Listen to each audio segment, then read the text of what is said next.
Écoute. Bonjour, pour cette première émission de l'année, mon invité est Yannick Jadot. Bonjour. Bonjour. Alors, c'est terminé fin 2018, la COP24 à Katowice. Le moins que l'on puisse dire, c'est que les résultats n'ont pas été à la hauteur des espérances. Est-ce que le climat est réellement en danger plus que jamais ? Le climat est en danger plus que jamais, puisque tous les scientifiques nous disent à quel point dépasser 1,5 degré de réchauffement climatique nous conduirait à une forme d'emballement et de chaos climatique, que ce qui est toujours étonnant en matière de climat, c'est qu'on voit à quel point le futur nous a rattrapés. Moi, je me souviens de la conférence de Copenhague, qui a été la première grande mobilisation internationale sur le climat. À ce moment-là, tous les chefs d'État, Obama, Sarkozy, Gordon Brown, Angela Merkel, tout le monde allait sauver le climat. En 2009. En 2009, à Copenhague. Mais le discours, c'était le climat, c'est une alerte scientifique et ça concerne les générations futures. En 10 ans, tout a basculé. Le futur nous a rattrapés au sens où tous les effets dramatiques du dérèglement climatique sont déjà constatés, impactent déjà très dramatiquement nos sociétés, nos économies, nos organisations, et évidemment parmi nos sociétés les plus vulnérables et au sein de la communauté internationale, les pays les plus vulnérables. Donc le dérèglement climatique est là, c'est une affaire du présent. Et c'est évidemment une affaire du futur. Et ce qui est étonnant de constater à Katowice, c'est que finalement, les États qui représentent, qui construisent la communauté internationale aujourd'hui, sont très globalement infoutus de se sortir du vieux monde. Je faisais la comparaison avec Copenhague. Quand on était à Copenhague, les énergies renouvelables, par exemple, étaient plus chères que toutes les énergies conventionnelles. Charbon, pétrole, gaz, nucléaire. En 10 ans, le photovoltaïque a réduit ses coûts par 10. L'éolien par 3. Les programmes d'efficacité énergétique, notamment dans les logements, aujourd'hui, on sait les mener. Ils sont performants. Donc, au moment où une partie des entreprises ont intégré cette économie climatique. Au moment où les citoyens n'ont jamais autant marché, n'ont jamais été autant préoccupés par le dérèglement climatique, au moment où les collectivités locales sont devenues des acteurs majeurs de la lutte contre le dérèglement climatique, comme un outil d'ailleurs de réappropriation démocratique locale, les États sont en retard sur les sociétés parce que les États, malheureusement, restent prisonniers de ce point de vue-là du vieux monde, des vieilles énergies, parce que le pétrole... Comment l'expliquer ? Alors, comment expliquer que la société ne soit pas un aiguillon suffisant pour faire avancer les États ? Parce que depuis que l'économie est économie, la question de l'énergie est une question étatique majeure. On a le charbon. Le charbon, ça a été historiquement l'énergie sociale. C'est l'énergie sur laquelle se sont construits la plupart des mouvements syndicaux en Europe et sur lesquels ils sont tombés d'ailleurs, comme en Grande-Bretagne. Il y a le pétrole, qui est l'énergie de la mondialisation. C'est l'énergie des dictatures, c'est l'énergie de la corruption. Et puis le nucléaire, qui est une énergie totalement étatique, et qui aujourd'hui, mais c'est pas le débat, pour moi est le dernier avatar du soviétisme. Et puis, il y a les énergies renouvelables. Les énergies renouvelables, ce sont pas des énergies étatiques. Ce sont les grandes énergies citoyennes de demain. C'est les énergies qu'on peut s'approprier. On peut produire, on peut consommer sa propre énergie, on peut l'organiser à l'échelle d'un quartier, à l'échelle d'un village. Et ce sont essentiellement, aujourd'hui, des petites entreprises, ce sont des services. Et là, c'est une rupture dans la conception de l'État. Toutes les politiques énergétiques qui étaient co-gérées par les États, avec des oligopoles, Engie, EDF, Elf, tout Total, tout ce qui a, y compris contribué à la construction des États, ou en tout cas ont été totalement dépendants des États dans leur stratégie, tout ça est totalement bousculé. Et puis, il y a un deuxième phénomène qui est en train d'advenir. C'est le nouveau climato-scepticisme d'un Trump, d'un Bolsonaro, de tous ceux qui, au fond, ont compris que le monde d'aujourd'hui était un monde rétréci, était un monde où, de fait, on était dans une communauté de destin, et donc, s'il y a bien un sujet qui fait communauté de destin, c'est le climat, mais ces populistes-là, ces nationaux populistes, au fond, refusant ce monde, refusent ce qui fait communauté de destin. Ils se replient du monde, et donc ils se replient de tout ce qui est bien commun. Et le climato-scepticisme d'un Trump, c'est pas simplement le fait que c'est pas de la science. Il s'en fout de la science, Trump. C'est pas simplement le fait qu'il est financé par le charbon et le pétrole. C'est que acter le dérèglement climatique et la nécessité de lutter contre le dérèglement climatique, c'est de fait faire communauté de destin, c'est faire communauté internationale, et c'est la dernière chose qu'il veut. Donc on a ces États qui sont très en retard par rapport aux sociétés. Ce qui rend optimiste, c'est que la société avance, c'est que l'économie rationnelle aujourd'hui est une économie qui, de fait, prend sérieusement en compte le climat. Ce qui l'est beaucoup moins, c'est la réticence des États, c'est leur emprisonnement dans le vieux monde et le fait qu'ils soient prisonniers d'un certain nombre de lobbies qui, de fait, pour lesquels, en tout cas, chaque minute de gagner dans la lutte contre le dérèglement climatique est une minute de profit en plus. Alors, la famille écologique est née sur la protection de l'environnement, mais depuis, ce combat a été, au moins en affichage, partagé par toutes les familles politiques. Plus aucune famille politique n'ignore la question, même si les réponses, bien sûr, sont très différentes. Est-ce que, à l'inverse, le mouvement écologique, les Verts, se sont emparés des questions stratégiques et en dehors des questions de la lutte contre la dégradation climatique? Quelle est la vision du monde et des questions stratégiques qu'a votre famille politique et que vous avez vous-même?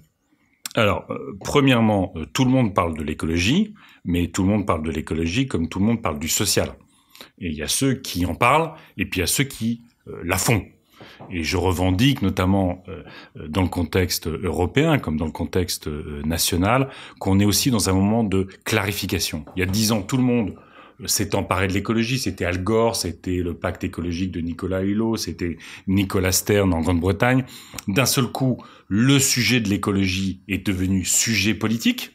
Et donc, ça n'était plus simplement le territoire des écologistes ou des Verts, mais 10 ans après, force est de constater que y a que les Verts qui se cognent les lobbies et qui arrachent des victoires. Je crois qu'aujourd'hui, l'écologie pose un nouvel équilibre entre le global et le local. Longtemps, l'écologie, ça a été penser global, agir local. Aujourd'hui, finalement, on est dans une situation où la mondialisation libérale, telle qu'elle s'exerce, explose les limites de la planète, maltraite les femmes et les hommes en construisant une compétition de tous contre tous, mais pas simplement des salariés contre les autres salariés, des territoires contre les territoires, des choix de société contre les choix de société. Les nouveaux accords de libre-échange, c'est une harmonisation par le bas, un nivellement par le bas des choix de société. Ça n'est plus une question de droit de douane. Donc on a cette mondialisation libérale qui est en train, au fond, qui est totalement dogmatique et irréaliste du point de vue des limites de la planète, comme, évidemment, à partir du moment où on explose les limites de la planète, qu'on rend la Terre de moins en moins habitable, la question du partage ne peut plus être posée pour tous. Il y a un moment, il y a une partie de la société, une partie de l'élite qui fait sécession. Et finalement, la force des écologistes aujourd'hui, c'est pas par rapport à ça, de construire un repli. Au contraire, de construire une nouvelle souveraineté internationale, une nouvelle mondialisation, mais qui est celle des biens communs. Climat, biodiversité, solidarité. Et c'est à travers ce prisme-là que nous pensons la question géopolitique. Quand on se bat pour le climat, quand on se bat pour les économies d'énergie et les énergies renouvelables, c'est sortir de toutes les confusions géopolitiques qui ont parasité notre géopolitique depuis des décennies, c'est se donner les moyens de penser et d'avoir une relation à la Russie de Poutine qui est totalement différente. C'est s'extirper de la confusion malsaine des intérêts au niveau du Golfe, comme en Afrique.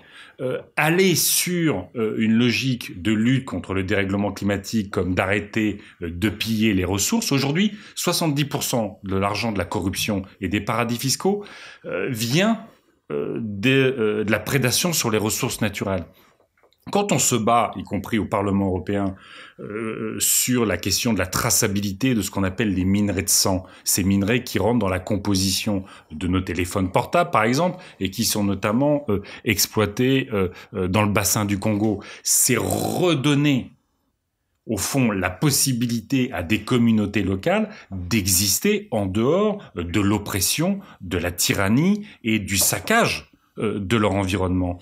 Et donc, on a cette volonté de repenser la question globale à partir des sujets essentiels. Parce qu'aujourd'hui, cette mondialisation libérale, finalement, c'est la circulation sans entrave des biens, des marchandises, des services, des investissements, mais du fait de cette mise en compétition de tous contre tous, finalement, cette mondialisation produit de la perte de repères, de la perte de ce qu'on appelle aujourd'hui des identités, d'une précarité sociale, culturelle, donc construit plutôt de la défiance, du rejet, de la haine, et finalement la contrepartie de cette mondialisation libérale, aujourd'hui, ce sont des murs, des barbelés et des camps pour les personnes.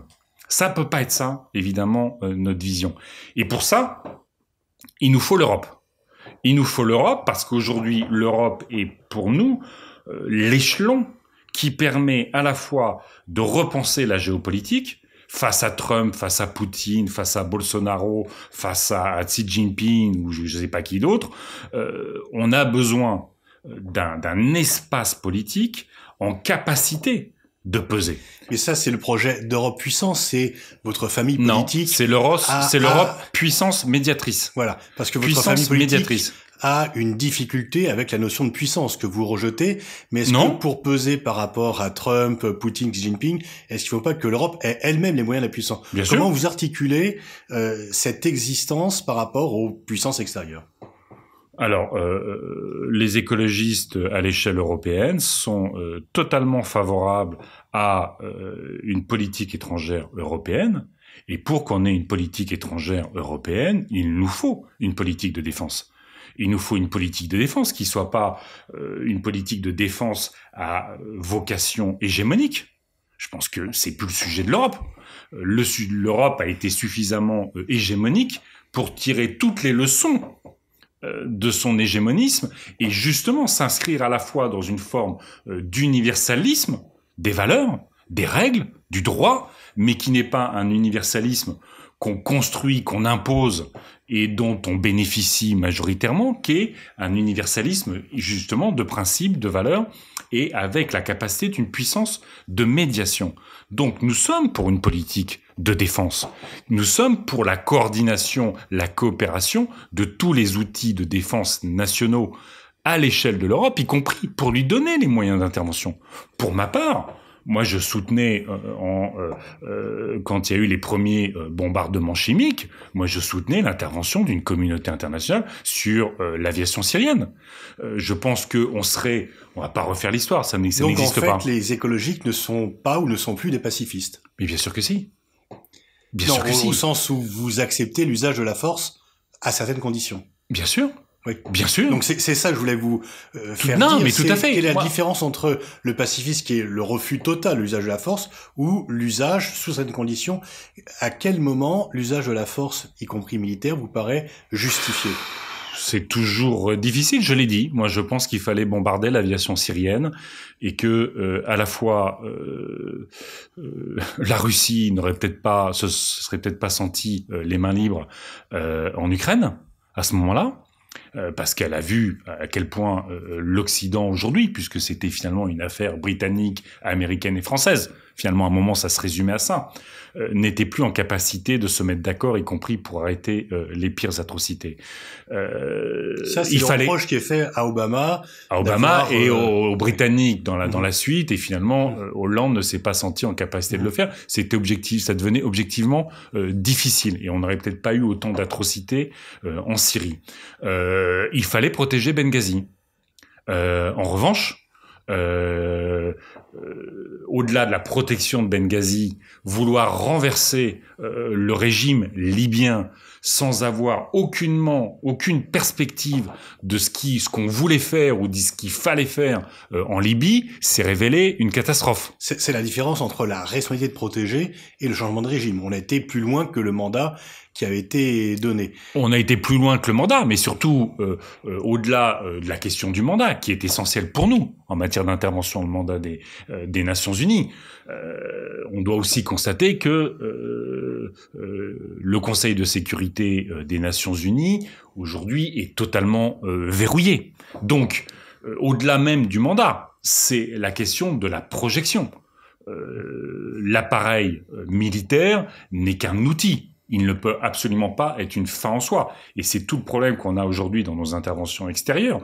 Elles peuvent être, à court terme, dans l'actualité, dans le présent, elles peuvent être justifiées.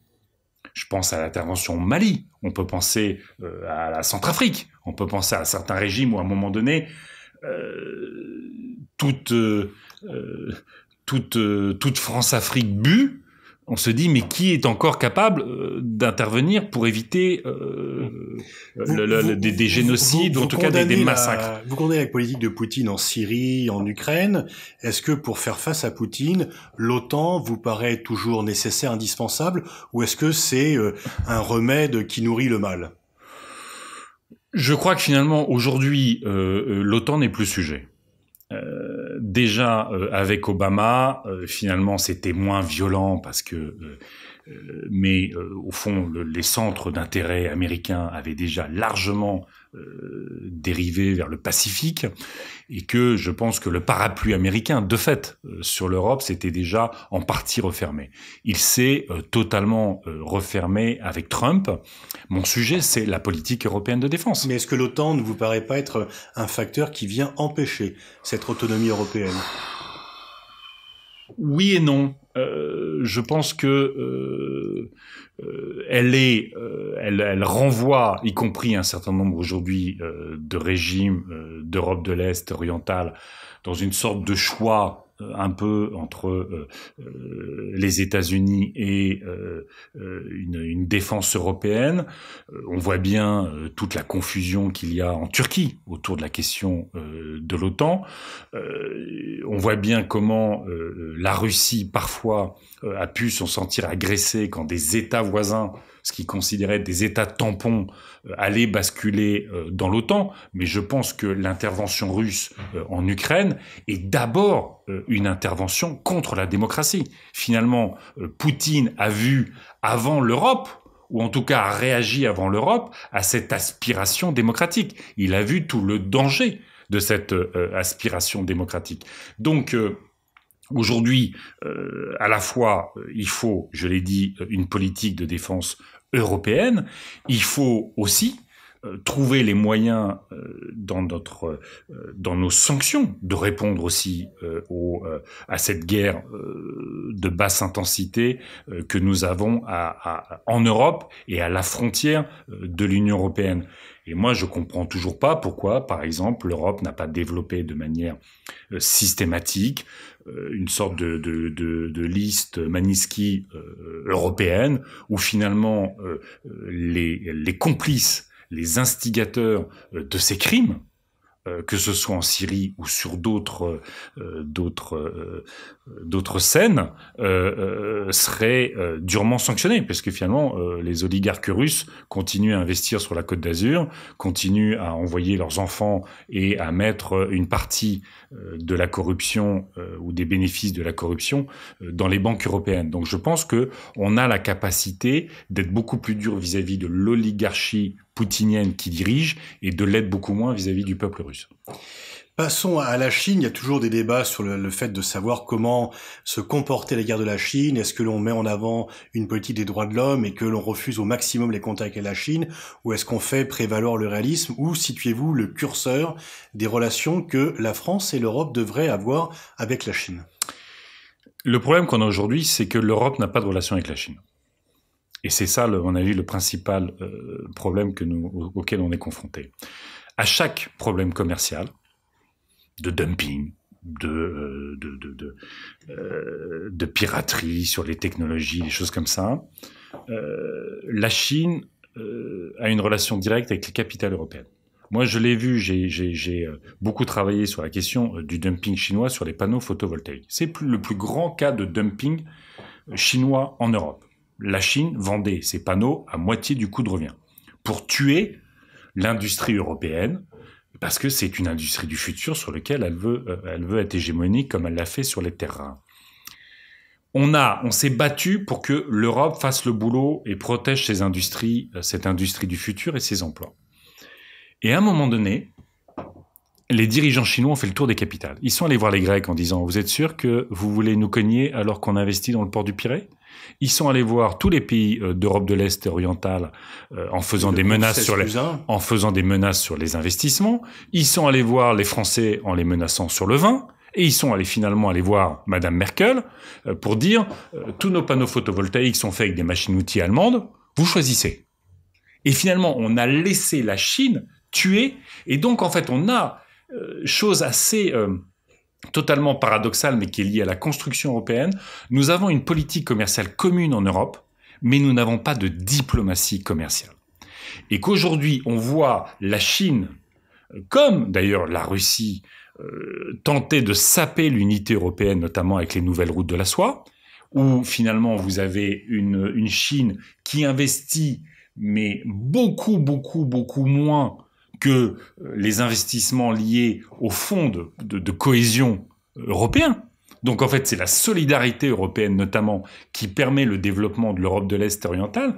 Mais vous voyez cette Europe-là qui est en train de basculer dans une confusion et un laxisme vis-à-vis de la politique chinoise, parce que justement il y a des investissements à la clé. Donc il faut à la fois, ça renvoie à l'Europe qui est de savoir défendre ses producteurs et pas simplement ses consommateurs, ça renvoie à l'Europe de sortir des logiques de discipline budgétaire et d'investir massivement sur cette économie du XXIe siècle qui est forcément une économie climatique, et ça renvoie aussi à l'Europe de savoir quelles sont les vraies zones de partenariat avec la Chine et les vraies zones de conflit. Partenariat, c'est nous sommes deux continents aujourd'hui avec très peu de ressources naturelles.